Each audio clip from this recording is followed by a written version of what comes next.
Kyma interactive tutorial. This time it is serverless. You know the page killercoda.com/Kyma project. Go there and navigate to the serverless tutorial.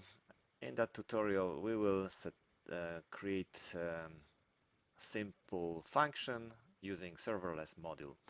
Serverless module requires a container registry. For that purpose, I created simple local container registry in that tutorial that you do not have to set up your own Docker registry or GitHub registry for that. You can use this one. It's convenient. Of course, it will disappear together with this tutorial. But let's start.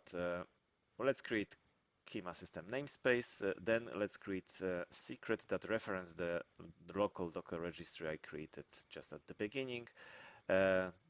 Instead of that, you can use your own. And these two steps are to verify if this registry works. It works, believe me, but you can test it on your own.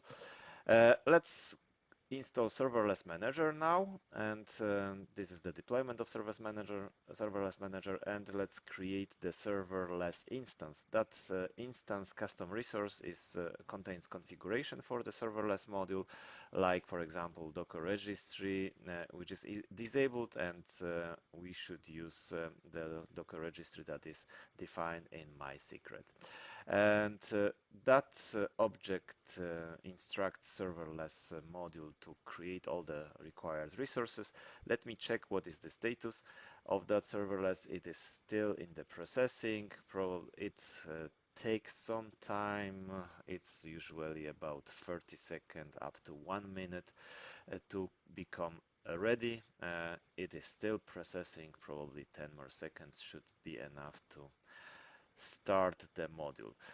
Later on, when the module is ready, I will create the function. Module is ready, so I will create the function. This is the function I took from some example. It is calculating some random Fibonacci sequences in many sequences to test the CPU load.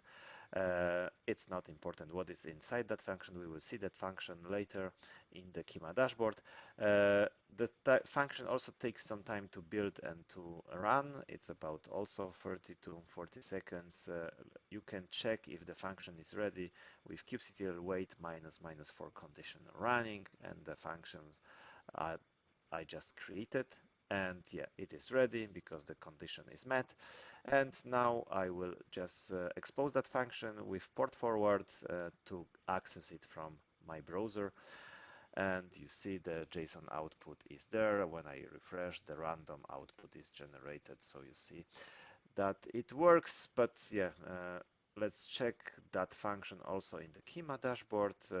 I will stop port forwarding here, and I will port forward API server, and I will copy the kubeconfig for this local cluster, and with the Kyma dashboard I will connect to that cluster, pasting the kubeconfig.